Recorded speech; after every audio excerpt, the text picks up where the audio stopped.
Hello everyone, welcome to our channel. I hope you people are safe and keeping well at home. So in today's lecture, I'll be discussing the 14 principles of management, and these 14 principles were given by Henry Fayol. So before discussing about the principles, let us first discuss about Henry Fayol. So Henry Fayol was born in July 1841 in Istanbul, and after some time his family went to France, and there he completed his graduation from National School of Mines. He started his career as a mining engineer, and he was the best in his work and saved his organization from getting bankrupt. Based on his experience, he published a book named Industrial and General Administration. He gave so many contributions. That is, first one, functions of management, which in today's scenario we know as planning, directing, staffing, organizing, controlling. And he also gave the 14 principles of management, which we will be discussing now. So, he's also known as the father of modern management theory, and he provided a link between the strategies and the organizational theories. So, the 14 principles given by Henry Fayol. So, this is the diagrammatic representation of Fayol's 14 principles of management. So, students, I guess some of you are having problem in learning these 14 principles of management. So, I have developed a trick based on which you will be able to remember all these 14 principles. The trick that I have developed is that source issue. You can easily learn this sentence, that source issue, where D stands for division of work, A stands for authority and responsibility, D stands for discipline, S stands for subordination of individual interest to general interest, O stands for order, U stands for unity of command, R stands for remuneration, C stands for centralization and decentralization, E stands for equity, I stands for initiative, S stands for scalar chain, S stands for stability of tenure of person, U stands for unity of direction, and E stands for esprit de corps. So I hope this trick will help you to learn all the 14 principles easily. So without wasting any time, let us discuss the first principle of Fayol. That is division of work. So the first principle says, actually Fayol gave such easy principles that the name itself justifies its characteristics. Okay उसका नाम ही उसके characteristics को justify कर देता है, which means division of work का मतलब क्या है? डिविजन ऑफ वर्क मीन्स काम को बांटना.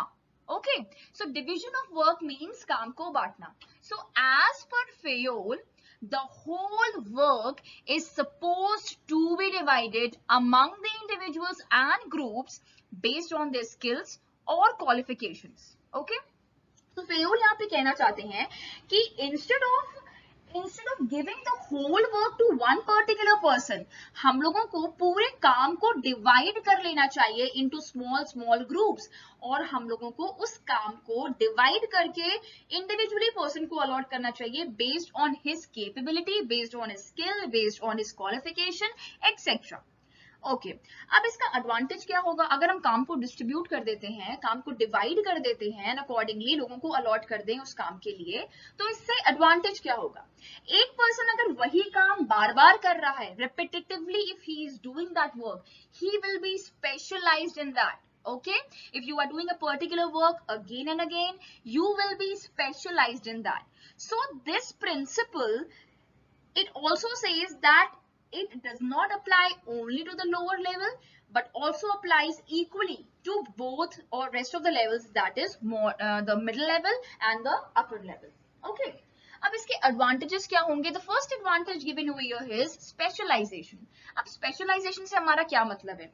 Supposedly if you are practicing a particular sport, okay, say for example cricket, अगर आप क्रिकेट डेली प्रैक्टिस कर रहे हो तो आप उसमें डेफिनेटली एक पॉइंट ऑफ टाइम ऐसा आएगा कि आप एक्सपर्ट हो जाओगे उसमें. Okay, so if you are continuously doing a particular task again and again, आप क्या हो जाओगे उसमें? Specialist. And this will also help you to complete the work in less amount of time. आप कम टाइम में वो काम कंप्लीट कर लोगे, because you have specialization in that, or you are specialized in that. Okay, so this will increase your efficiency. आप काम कम time में करोगे. नेक्स्ट क्या एडवांटेज होगा इसका, आपका जो क्वालिटी ऑफ वर्क है वो भी इंप्रूव होगा. जैसे आज हम एक पीस को बनाने में अगर हम सपोजिंगली 1 आवर लगा रहे हैं, ठीक है, तो maybe next time we will be like doing it in half an hour. Okay, and quality will also get improved, because if we are working on the same thing, so quality of work is also improved because we have specialization in that, because we are continuously working on that. A very good example of it can be, an organization has various departments. Say for example, production department, sales department, marketing department, audit department, IT department, human resource department. And in this, supposingly marketing department के पास बहुत काम है. अब marketing department में मैंने marketing के पूरे काम को एक ही बंदे को दे दिया, तो हर एक person, supposingly वो एक person जिसको ये allot हुआ काम, वो हर काम में expert नहीं हो सकता. जाहिर सी बात है वो एक्सपर्ट नहीं हो सकता हर काम में. So it's better to divide the work. Marketing में जितने भी रोल्स हैं, हमारा सेल्स प्रमोशन हो गया, हमारा एडवर्टाइजिंग हो गया, तो हम हर एक का सब डिपार्टमेंट बना के एक पर्सन को वो काम अलॉट कर दे, और जब वो काम रेपिटेटिवली करे वो पर्सन, तो definitely he will become specialist in that. So this is the advantage of division of work which was given by Fayol bhai sahab. Okay, so let us move on to the next principle, which is authority and responsibility. बहुत ही easy है ये principle, you will be able to understand because इतने easy principles हैं ये कि इसके नाम ही में इसका आंसर छुपा हुआ है. ठीक है, अब authority से आप क्या समझते हो, authority से मतलब क्या है? तो authority का मतलब होता है the power to give decisions or to make decisions or to give orders. ठीक है, अथॉरिटी का मतलब होता है कि हमारे पास वो पावर है कि हम डिसीजन ले पा रहे हैं और हम किसी को ऑर्डर दे पा रहे हैं. And responsibility on the other hand क्या होता है, एक obligation to do the allotted task.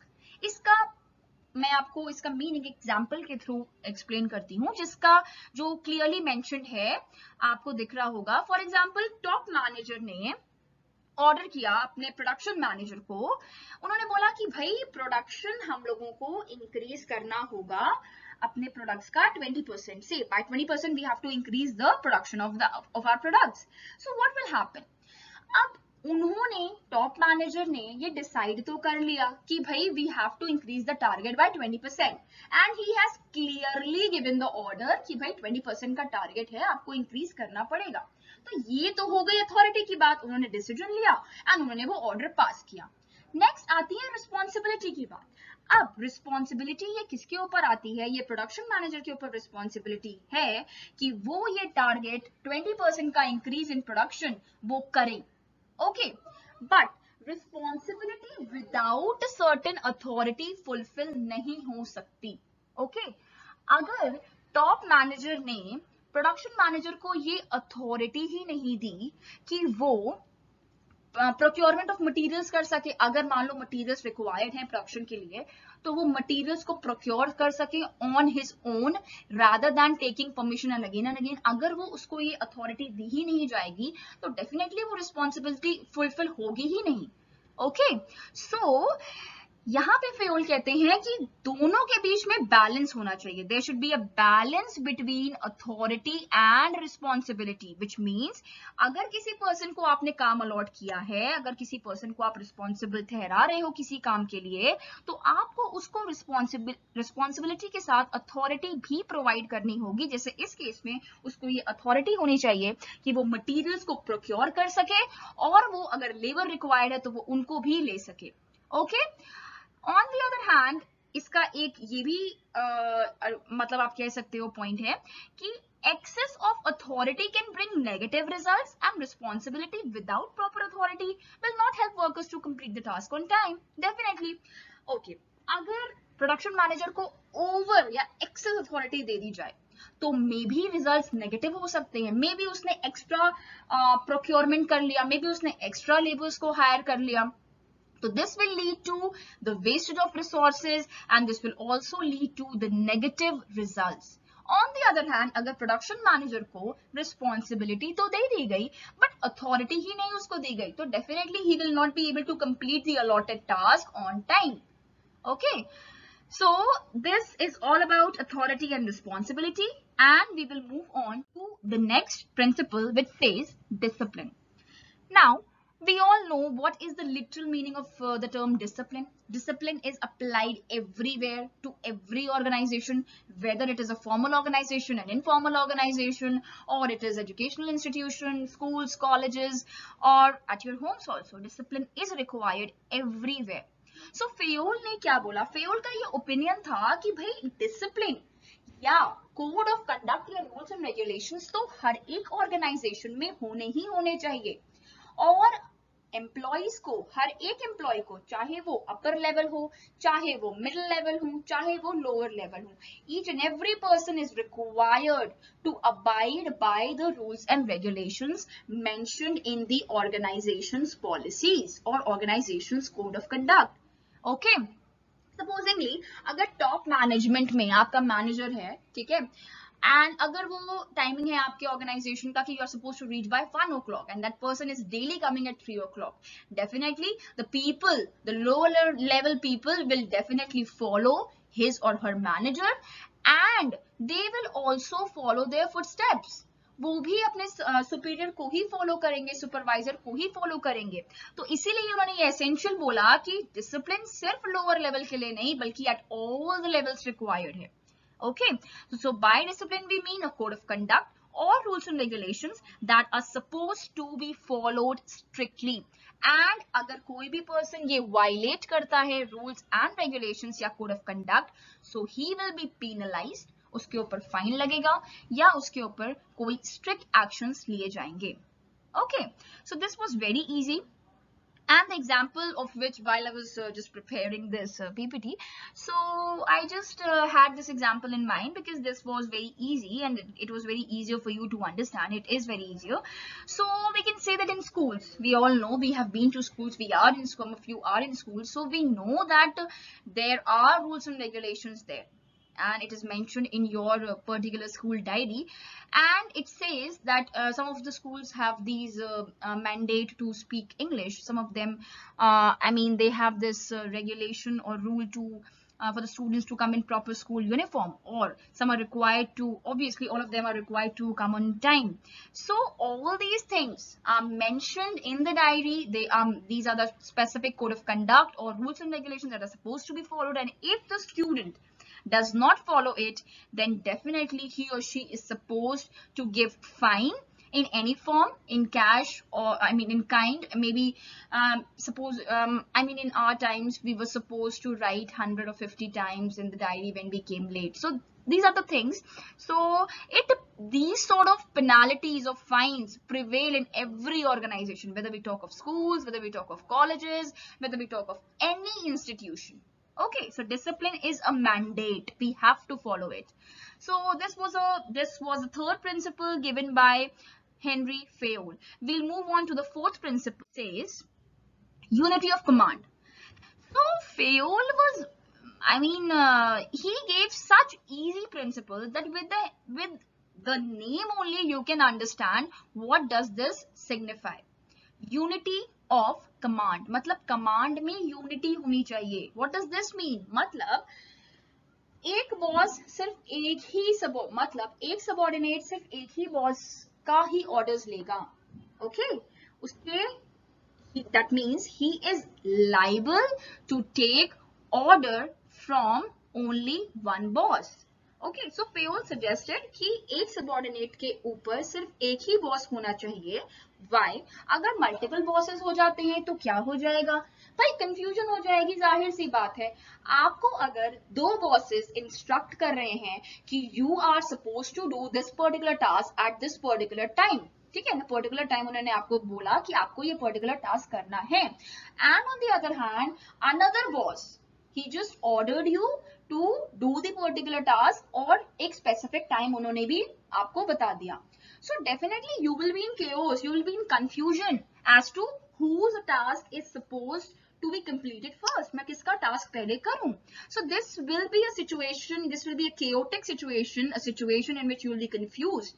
So Fayol ने बड़ी सीधी सी बात कही और बोला कि देखो भाई, सुपरवाइजर एक ही होना चाहिए, एक सबऑर्डिनेट का एक supervisor. Okay, so that will be very easy. So यहाँ पे क्या कहता है रिटन फॉर्म में, ये यूनिटी ऑफ कमांड क्या कहता है, each member of the organization should receive orders from one boss only and if an employ reports to more than one boss there will be chaos or confusion. And according to the principle of unity of command, an individual employee should receive orders from only one boss at a time, and that employee should be answerable only to that boss. Quite clear. If there are multiple heads giving orders to the same employee, he will not be able to decide as to which order is to be given priority. Obviously, he'll be confused as to which order is to be given priority. Say, for example, not apt according to this, but just for your sake, I have attached this particular example. That is the first example. Supposingly, if in your school, your math teacher gives you certain kind of homework and he gives a deadline and attached punishment to that. Okay. And at the same time, in the evening, you get another homework from your coaching maths teacher. Okay. Another set of maths questions with the same deadline and the attached punishment to that. Now you will be confused. Maybe some of you will avoid doing one person's homework and will do another one's, but some of you will be confused. Because why? You will be confused as to whose homework is to be given first priority.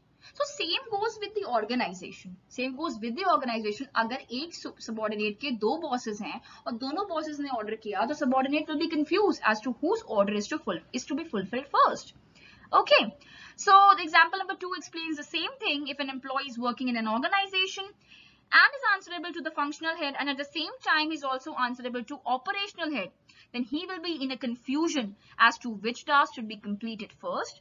So this will lead to confusion in his mind and the task will not be completed on time. Okay. So let us move on to the next slide, which says unity of direction. Totally different होता है unity of direction unity of command से. लोग confuse हो जाते हैं and case studies में काफी बार लोगों ने गलत अटेम्प्ट किया है because they are not sure. Because now you have to tackle these case study based questions. No longer long questions or short questions are supposed to be given, because case study just give you a simple case of any organization, or it will be asked that which sort of principle is this. So you will be confused if you are not clear as to what it is. ठीक है, तो आप unity of direction और unity of command में काफी confuse हो जाते हो, बट बहुत ही इजी सी बात है. मैं यहाँ पे एक छोटा सा एग्जांपल लूंगी. एक ऑटोमोबाइल इंडस्ट्री है, ठीक है, वो दो प्रोडक्ट्स मैन्युफैक्चर कर रही है. एक कार है और एक स्कूटर है. ठीक है, कार की अलग मार्केट है, कार के अलग कस्टमर्स हैं, कार की अलग मार्केट रिक्वायरमेंट है, कार के अलग एनवायरमेंटल कंडीशंस हैं.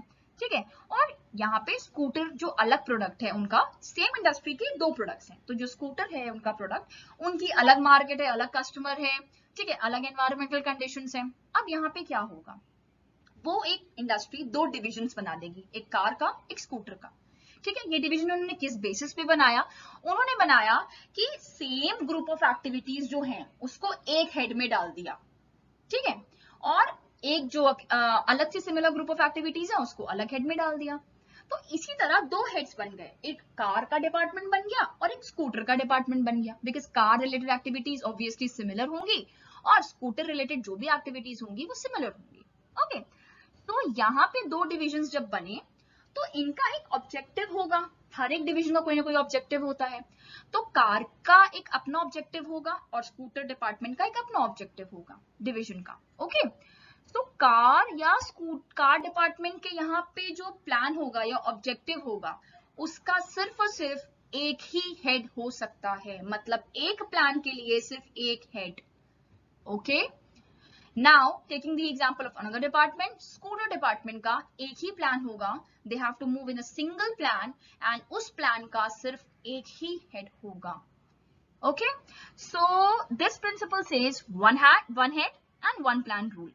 According to Fayol, there should be one head for one plan for a group of activities having the same objective. Obviously, as I gave you example. In other words, there should be one plan for a group of activities having the same objective, and there should be one manager to control them. For example, मैंने यहाँ पे FMCG industry के example लिए जो कि बहुत सारे products को मैन्युफैक्चर करते हैं, बनाते हैं. तो FMCG इंडस्ट्री में जब इतने सारे प्रोडक्ट्स हैं तो ऑब्वियसली उनका एक डिपार्टमेंट तो होगा नहीं.